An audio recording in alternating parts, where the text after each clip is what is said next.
नमस्कार दोस्तों, मैं Vishnudhari Singh advocate Vishnudhari Singh legal channel में आप सभी दर्शकों का स्वागत करता हूं। दोस्तों, आज मेरे वीडियो बनाने का टॉपिक है कोई व्यक्ति जाली पेपर बनाकर लंबे समय तक आपके ज़मीन पर कब्जा रखता है तो क्या उस पर मुकदमा होकर वह ज़मीन वापस हो सकता है या नहीं। दोस्तों, एक एडवर्स पोजीशन का सिद्धांत है कि 12 साल के अवधि बीत जाने के बाद लिमिटेशन एक्ट का आर्टिकल 65 के अनुसार आप मुकदमा नहीं कर सकते। लेकिन दोस्तों, यहाँ एक विपरीत परिस्थिति है। आपके ज़मीन पर कोई लंबे समय से फर्जी कागज़ बनाकर, जाली कागज़ बनाकर कब्जा कर रखा है और आपको जानकारी नहीं है। ऐसी परिस्थिति में आप उससे मुकदमा कर सकते हैं। जाली पेपर का उदाहरण कुछ इस प्रकार है। जैसे कोई सरकारी ज़मीन है, वह आपके बाप या दादे के नाम पर सेटलमेंट है, वो मर गए आपके नाबालिग, इससे आपको परिस्थिति का ज्ञान नहीं था, परिणाम स्वरूप वह ज़मीन किसी दूसरे के कब्जे में चला गया और वह व्यक्ति भूदान से उस ज़मीन को अपने नाम पर अलॉट कराकर उस ज़मीन पर दाखिल खारिज कराकर और लंबे समय से कब्जा में है।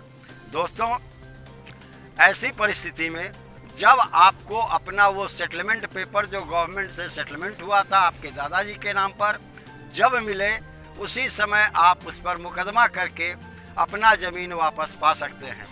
दोस्तों, लिमिटेशन एक्ट की धारा 5 कहती है कि डेट ऑफ नॉलेज, यानी जिस दिन से आपको जानकारी हो उस दिन से ही आपका लिमिटेशन यानी म्याद गिना जाएगा।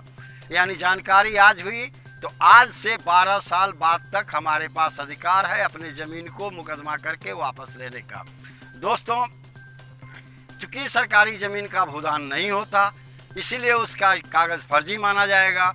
ऐसी परिस्थिति में वह व्यक्ति जो लंबे समय से ज़मीन पर कब्जा रखे हुए था, जाली कागज़ बनाकर मुकदमा हार जाएगा और हारने के बाद वह ज़मीन आपके पास पुनः चला आएगा।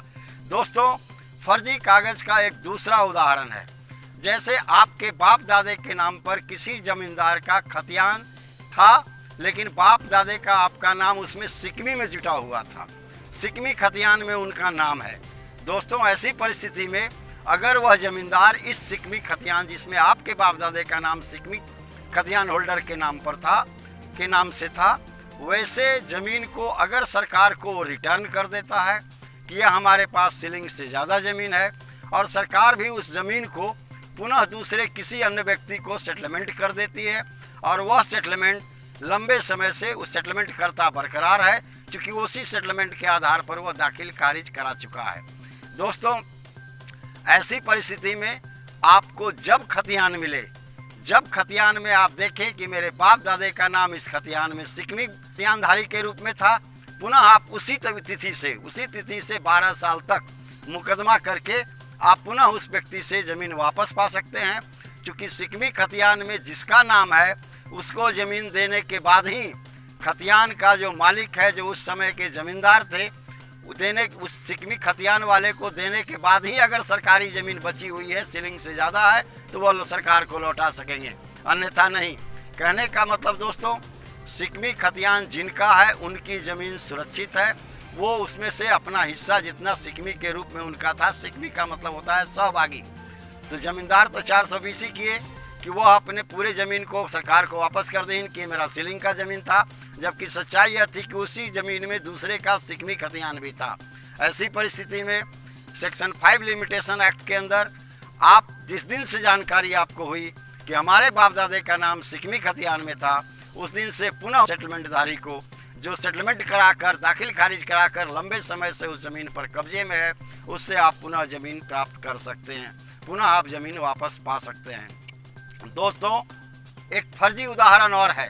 जैसे आपके बाप दादा या परदादा कोई किसी अन्य व्यक्ति से ज़मीन खरीद लिए, उसका रजिस्ट्री बनवा लिए, लेकिन उसका दाखिल खारिज नहीं कराया। दोस्तों, परिणाम स्वरूप वह मालिक जो ज़मीन आपको बेचा, जिसके बाप दादे का ज़मीन था, आपके पिताजी या आपके दादाजी को जो ज़मीन बेचा, उसी का कोई वारिसान या उसी का अन्य कोई गोतिया नैया उसी ज़मीन को किसी अन्य आदमी के हाथ से बेच देता है और उसी के वाला के आधार पर वह खरीदार जो उनके गोतिया नैया या उनके वारिसान से ज़मीन खरीदा, सीओ कार्यालय में जाकर के अपना दाखिल खारिज करा लेता है और लंबे समय से आपके ज़मीन पर वह कब्जा किए हुए है।